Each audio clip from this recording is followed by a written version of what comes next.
Alexandria Ocasio-Cortez is turning out to be quite the politician. As you may have seen in a previous post here on In Context, she was recently filmed yelling at protesters who were claiming that she was refusing to call a genocide a genocide.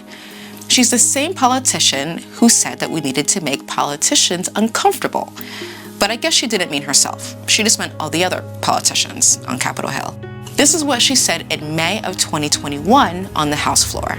The president and many other figures this week stated that Israel has a right to defend itself, and this is a sentiment that's echoed across this body. But do Palestinians have a right to survive? Do we believe that? And if so, we have a responsibility to that. Cortez used to oppose the Iron Dome funding, and her sentiment was based on Netanyahu's actions that resulted in the bombing of media outlets and civilian targets. Well, we just watched Netanyahu's actions from 2021 increase 100-fold in the last 5 months. So based on her own words, she should be agreeing with protesters. This is also what she said in the same address given on the House floor in May of 2021. The United States must acknowledge its role in the injustice and human rights violations of Palestinians. This is not about both sides. This is about an imbalance of power. I can't help but wonder if the reason we don't do that, if we're scared to stand up to the incarceration of children in Palestine, is because maybe it'll force us to confront the incarceration of children here on our border. So what's changed? Why are we seeing her roll back and stumble over her own words like we saw in this interview? What is your position on Israel?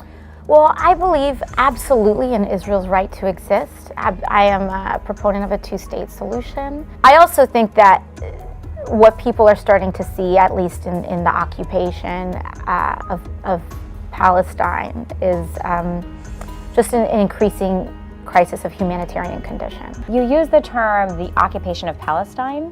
What did you mean by that?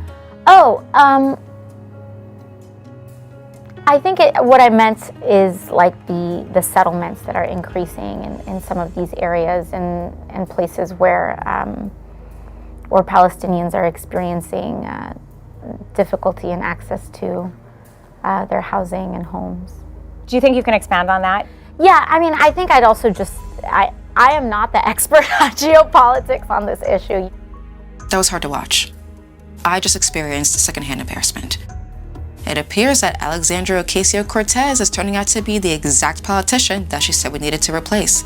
The kind of politician that bends with pressure and tries to play both sides just to keep their seat. Are we shocked? Yeah, a bit. But American politics is a circus, and she just became another clown.